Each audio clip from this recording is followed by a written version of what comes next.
श्वास घ्या थोडा, सोडा.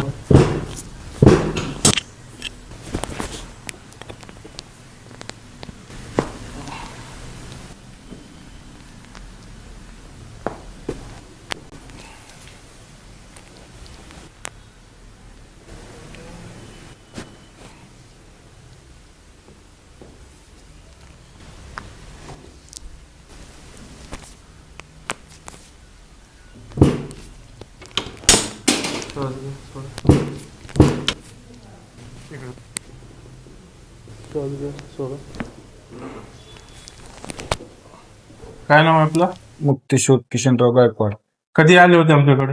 आज 3 दिवस आले सर. 3 दिवस आले. हो. काय त्रास होता आपल्याला? कमरेचाच होता. हा, एक साईड पूर्ण. तर हे त्रास कधीपासून होता? म्हणजे 1 महिना व्हायला सर. कुठून आले? अर्धापूरून. अर्धापूर. आणि तुम्हाला काय सल्ला दिली होती डॉक्टर? साहेबांना सांगितलं होतं ऑपरेशन करायचं. आता आपल्याकडे 3 दिवसामध्ये किती कमी आहे? 3 दिवसामध्ये 50% कमी झालं 50% कमी आहे. हो. आता हो, काय बरं. तर तुम्ही आपल्याला मला लई कमी झालं मग. लय कमी झालं ना? हो. आता काय ऑपरेशनची आहे का खात्री? नाही नाही ना? नाही. लावून जाईल आपल्याला. हा. आता आपले अजून सेशन राहिलेले आहे ते पूर्ण करून हो सर. ठेवायचे. हो सर. आणि तुम्ही 100% बरे व्हायची आमची शुभकामना आहे तुम्हाला. एवढं आता नाही. हो ना, आम्हाला बी कमी व्हावं साहेब, आम्ही काम करून हो, धन्यवाद.